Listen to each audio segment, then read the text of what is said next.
Assalamualaikum warahmatullahi wabarakatuh. Di sini kami ingin mempresentasikan tugas kami mata kuliah Etika Profesi Teknologi Informasi dan Komunikasi yang bertema data forgery. Alangkah BK, kami akan memperkenalkan diri dengan saya sendiri, Farisa Sabila, dengan NIM 1020042 dari kelas 107A01 dari Rekayasa Perangkat Lunak. Dan selanjutnya Ayasya.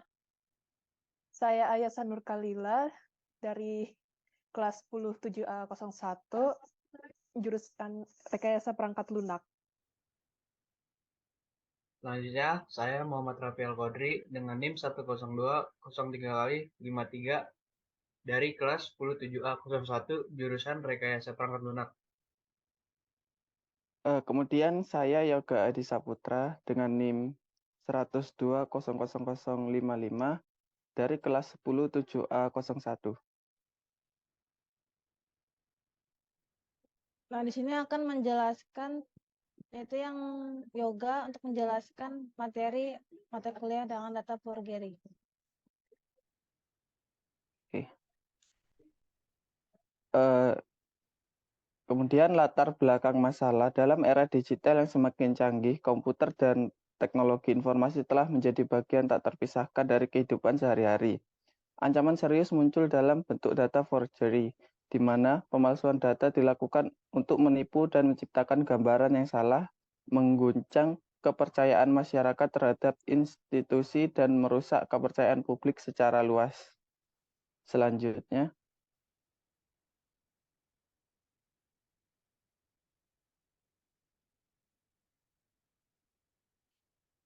kemudian ada pengertian data forgery. Data forgery merupakan kejahatan dengan memalsukan data pada dokumen-dokumen penting yang tersimpan sebagai scriptless dokumen melalui internet. Kejahatan ini biasanya ditujukan pada dokumen-dokumen e-commerce dengan membuat seolah-olah terjadi salah ketik yang akhirnya akan menguntungkan pelaku karena korban akan memasukkan data pribadi dan nomor kartu kredit yang dapat saja disalahgunakan. Selanjutnya,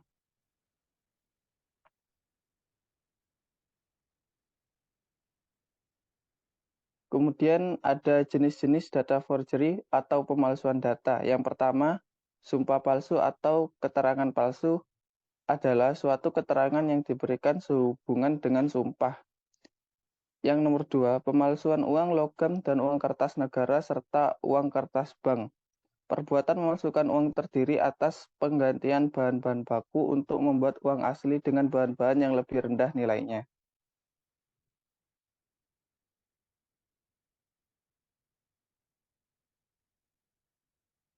Yang ketiga ada pemalsuan materai dan merek atau cap.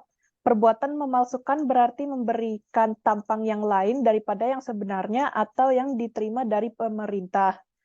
Yang keempat, pemalsuan surat. Membuat surat palsu adalah menyusun surat atau tulisan pada keseluruhannya. Adanya surat ini karena dibuat secara palsu.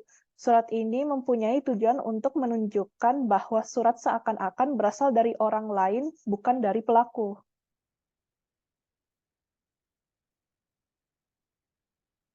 Contoh kasus data forgery. Yang pertama, kejahatan kartu kredit yang dilakukan lewat transaksi online di Yogyakarta. Modus kejahatan ini adalah penyalahgunaan kartu kredit oleh orang yang tidak berhak. Motif kegiatan dari kasus ini termasuk ke dalam cybercrime sebagai tindakan murni kejahatan. Contoh kasus yang kedua, kasus data forgery pada e-banking BCA. Modus kejahatan ini adalah penyalahgunaan kartu kredit oleh orang yang tidak berhak. Motif kegiatan dari kasus ini termasuk ke dalam cybercrime sebagai tindakan murni kejahatan.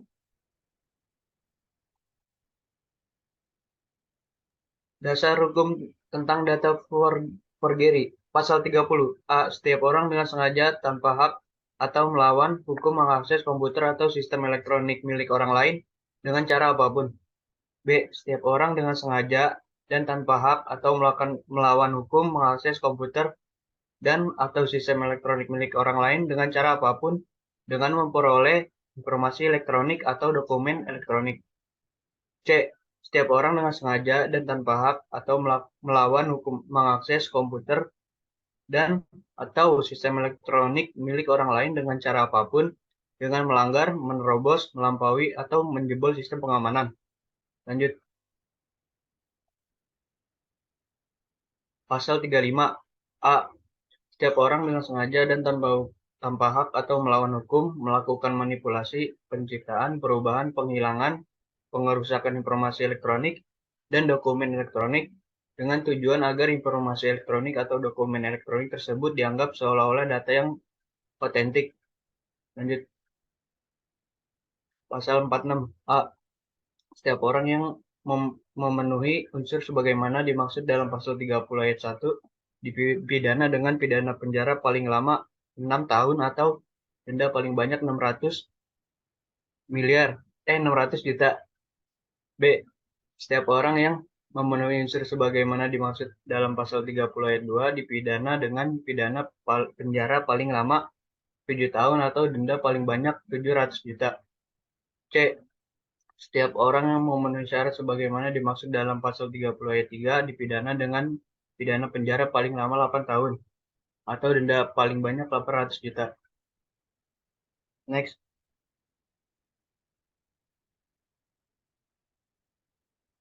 Pasal 51 A. Setiap orang yang memenuhi unsur sebagaimana dimaksud dalam pasal 35 dipidana dengan pidana penjara paling lama 12 tahun atau denda paling banyak 12 miliar rupiah.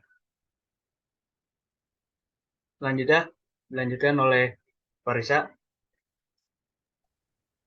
Di sini akan saya membacakan kesimpulan. Data forgery adalah tindakan ilegal yang melibatkan pemalsuan, manipulasi, atau perubahan data dengan tujuan mengelabui atau menipu pihak lain. Data forgery dapat memiliki dampak serius termasuk kerugian finansial, kerusakan reputasi, pelanggaran privasi, dan konsekuensi hukum. Saran. 1. Implementasikan keamanan data yang kuat. Pastikan data terlindungi dengan baik dengan mengimplementasikan langkah-langkah keamanan data yang kuat. 2. Validasi data. Selalu periksa dan validasi data yang masuk atau keluar dari sistem Anda menggunakan algoritma validasi untuk mendeteksi perubahan atau manipulasi yang mencurigakan. 3. Pemalsuan data adalah ancaman serius yang dapat merusak integrasi dan kepercayaan dalam berbagai konteks.